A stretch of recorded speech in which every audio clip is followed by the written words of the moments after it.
Hi friends, Pandian stores 2 serial உங்களுக்கு பிடிக்கும் அப்படின்னா நம்ம சேனலை லைக் பண்ணிக்கோங்க, சப்ஸ்கிரைப் பண்ணிக்கோங்க. அப்போ தான் நாங்கள் போடுற வீடியோ டெய்லி உங்களுக்கு நோட்டிஃபிகேஷனில் வரும். நீங்களும் எல்லா எபிசோடில் என்ன நடக்குதுன்ற மிஸ் பண்ணாமல் பார்க்க முடியும்.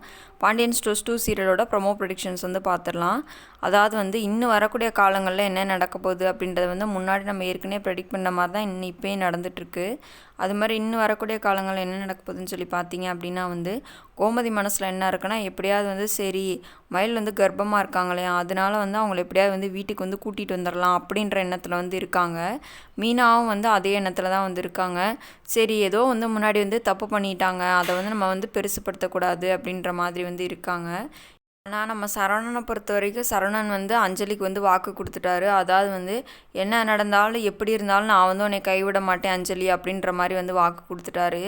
ஆனால் அஞ்சலி எப்படி சொன்னாங்கன்னா நீ முன்னாடி என்கிட்ட சொன்னல, அவள் கர்ப்பமாக இருக்கிறது பொய் அப்படின்னு சொல்லி தானே நீ என்கிட்ட சொன்ன, இப்போ உண்மைன்னு சொல்கிற அப்படின்ற மாதிரி சரவணன் அஞ்சலி கேள்வி கேட்குறாங்க.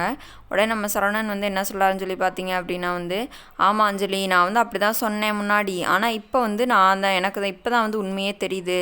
ஒரு நாள் என்னை மீட் பண்ணணும்னு சொன்னால் சரின்னு சொல்லிவிட்டு அதான் இவ மீட் பண்ணணும்னு சொல்லலை. மீனா தான் என்கிட்ட என்ன சொன்னான்னு சொல்லி பார்த்தேன் அப்படின்னா இந்த மாதிரி உங்களை மீட் பண்ணணுமாம்மா, கோயிலுக்கு வாங்க அப்படின்னு சொல்லி மீனா சொன்னாங்க. அதனால தான் நான் கோயிலுக்கு போனேன், இல்லைனா நான் கோயிலுக்கே போயிருக்க மாட்டேன் அப்படின்ற மாதிரி சரவணன் சொல்லிடுறாரு. அப்புறம் அஞ்சலிக்கிட்ட வாக்கு கொடுக்குறாரு. அந்த குழந்தை என்னோட குழந்தை தான், அந்த குழந்தை நான் நல்லபடியாக வளர்த்துருவேன், ஆனால் அதுக்கு நீ சரின்னு சொல்லணும் அப்படின்றபோது அஞ்சலியும் சரி அப்படின்றாங்க.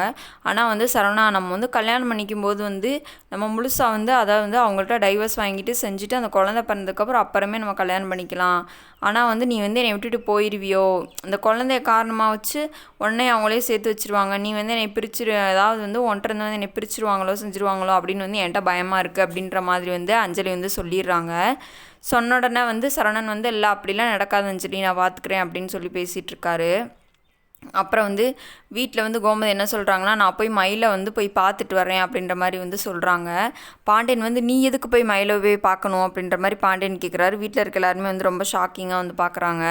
அதுக்கு உடனே கோமதி சொல்கிறாங்க, என்னங்க இப்படி சொல்கிறீங்க, என்னதான் இருந்தாலும் நம்ம வாரிசு அவ வயிற்றுல வளருது இல்லையா, அதுக்காக வேண்டிய அவளை போய் பார்த்து தானே ஆகணும் அப்படின்ற மாதிரி சொல்கிறாங்க.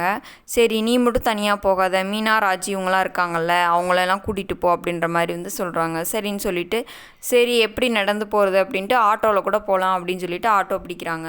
ஆட்டோ பிடிச்சி 3 பேர் ஆட்டோவில் போயிட்டுருக்காங்க. போயிட்டுருக்கும்போது மீனா எல்லாருமே பேசிட்டு போயிட்டுருக்கும்போது, ஏன் மீனா, நான் அவ்வளோ தூரம் மயில் கூட நீ எதுக்கு பேசுகிறேன்னு அவ்வளோ கேள்வி கேட்டும் செஞ்சுமேன்னு நீ எந்த பதிலுமே சொல்லவே இல்லை, இப்போ சொல்கிற மயில் கர்ப்பமாக இருக்கா அப்படின்னு சொல்லிட்டு அப்படின்ற மாதிரி எல்லா பள்ளியும் மீனா மலத்துக்கு போகிற மாதிரி கோமதி பேசுகிறாங்க. பேசினோன்னா நம்ம மீனா என்ன சொல்கிறாங்கன்னா இல்லைத்த அந்த மாதிரிலாம் எதுவும் கிடையாது, நீங்கள் என்னை தப்பாக நினைக்காதீங்க, நான் என்னை நீங்கள் பேசவே விடுறதில்ல, ஏதாவது ஒன்று பேசினாலே பேசாதன்னு சொல்லிடுறீங்க, நான் இத்தனை நாளாக உங்கள்கிட்ட சொல்லணும் தான் நினச்சிட்டு இருந்தேன், ஆனால் சொல்ல முடியாமல் போயிடுச்சு அப்படின்ற மாதிரி சொல்கிறாங்க. எல்லாத்தையும் தான் மறைக்கிறீங்க, இன்னும் எத்தனை தான் மறைக்க காத்திருக்கீங்களோ அப்படின்ற மாதிரி கோமதி சொல்லிடுறாங்க. உடனே நம்ம ராஜியும் மீனாவும் ரொம்ப அமைதியாக வந்துட்டுருக்காங்க. சரி அப்படின்னு சொல்லிட்டு எல்லாருமே வீட்டுக்கு போயிடுறாங்க.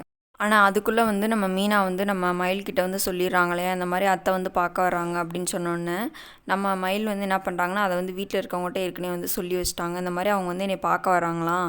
நம்ம மீனா என்ன பண்ணிட்டா அப்படின்னா இந்த மாதிரி நான் கர்ப்பமாக இருக்க விஷயத்த அவன் அத்தைகிட்ட சொல்லிட்டா, அதனால் அத்தை என்னை பார்க்க வராங்க அப்படின்ற மாதிரி சொல்லிடுறாங்க.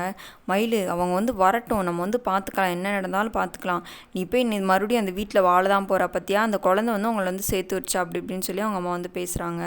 உடனே மயில் சொல்லிடுறாங்க, அம்மா இந்த விஷயத்துலலாம் எதுலேயுமே நீ தேவையில்லாமல் தலையிடக்கூடாது, நான் பேசிப்பேன், நான் பார்த்துப்பேன், நான் மறுபடியும் அங்கெல்லாம் போகிறதா இல்லையான்னு நான் தான் முடிவு பண்ணணும், நீ முடிவு பண்ணக்கூடாது, உனக்கு என்ன, நான் இப்போ போய் வேலை பார்க்குறேன், வேலை பார்க்க சம்பளத்தை உன்ட்ட தானே கொடுக்குறேன், அப்புறம் என்னம்மா உனக்கு அப்படின்ற மாதிரி மயில் பேசிடுறாங்க. இன்னும் நீ பொழைக்க தெரியாதவளவே இருக்கே அப்படின்னு சொல்லி மயிலோட அம்மா சத்தம் போட்டுட்ருக்காங்க. அப்புறம் கொஞ்ச நேரத்தில் எல்லாருமே வந்துடுறாங்க.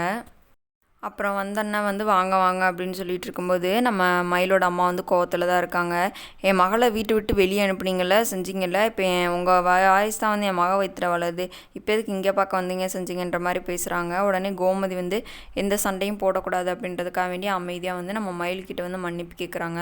ஐயோ அத்தை, நீங்கள் எதுக்கு தான் என்கிட்ட மன்னிப்பு கேட்குறீங்க, அதெல்லாம் ஒன்றும் இல்லை அப்படின்ற மாதிரி வந்து நம்ம மயில் வந்து பெருந்தன்மையாக வந்து சொல்லிடுறாங்க. அது இவங்க வந்து பிடிக்காமல் வந்து மயிலோட அம்மா வந்து பயங்கரமாக சத்தம் போட்டு பேசிகிட்டு இருக்காங்க. பேசிட்டு இருந்த உடனே அம்மா நீ இப்போ அமைதியாக இருக்க போறியா இல்லையான்னு சொல்லிட்டு அவங்க 3 பேத்தி வந்து மயில் வந்து ரூம்குள்ளே கூட்டிகிட்டு போயிடுறாங்க. ரூம்குள்ளே போய் வந்து பேசிகிட்டு இருக்காங்க. இன்னும் என்ன பேசுகிறாங்க எது பேசுகிறாங்கன்னு வந்து நமக்கு வந்து இப்போதைக்கு தெரியாது. கூட்டிகிட்டு போய் பேசுகிறாங்க. இன்னும் மயில் போய் இன்னும் மறுபடியும் அந்த வீட்டில் போய் வாழ போகிறாங்களா, இல்லை வேணாம் நான் வந்து இங்கே இருந்துக்கிறேன். ஏன்னா வந்து நம்ம சரவணன் வந்து அஞ்சலி கூட பேசுகிறது மயிலுக்கும் வந்து தெரிஞ்சு போச்சு. சரி பொறுத்து இருந்து பார்க்கலாம், நாளைக்கு பார்க்கலாம். Bye friends.